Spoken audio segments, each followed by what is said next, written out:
அனைவருக்கும் இனிய மதிய வணக்கம். எல்லோரும் எப்படி இருக்கீங்க? நல்லா இருக்கீங்களா? இது ஒரு சின்ன விழிப்புணர்வு தான்.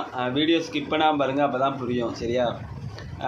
இப்போ ஒரு வாரத்துக்கு முன்னாடி ஒருத்தன் வந்து என்கிட்ட கேட்டான், என்ன தெரியுமா, அடுத்தவங்க பேசின டைலாக்கை தானே நீ எடுத்து போடுத, இல்லை யூடியூப்பில் என்ன இருக்குது அப்படி இப்படின்னு அப்படியே தேவையில்லாத பேச்சுக்கள்லாம் வந்து நிறைய பேர் இதெல்லாம் வந்து யார் தெரியுமா பேசுவா, இதெல்லாம் வந்து வேலை வெட்டி இல்லாதவன், அப்புறம் வந்து சும்மா ரோட்டில் லாந்திக்கிட்டு நல்ல துட்டை நிறைய வச்சுக்கிட்டு விருதாக பேசுகிறவன், இப்படி உள்ளவங்கள்தான் உங்கள்கிட்ட வந்து கண்டிப்பாக சொல்லுவாங்க. ஏன்னா என்கிட்ட நிறைய பேர் சொல்லியிருக்காங்க. இந்த டைலாக்கை கூட அவங்க எடுத்து போட தெரியாமல் தானே வாய் பேசுகிறாங்க. அப்போம்னா நம்மளாம் வாயே பேசக்கூடாது. சரியா?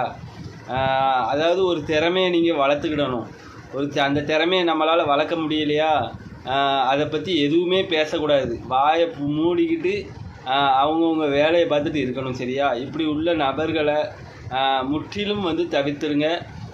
கூட ஃப்ரெண்ட்ஷிப்போ எந்த பழக்க வழக்கமோ இப்படி ஆட்கள்கிட்ட எதுவுமே வைக்காதீங்க. ஏன்னா வந்து அவங்களுக்கு வந்து அந்த 6வது அறிவு வேலை செய்யாது. சரியா? வீடியோ பிடிச்சா லைக் பண்ணுங்கள், கமெண்ட் பண்ணுங்கள். நன்றி, வணக்கம்.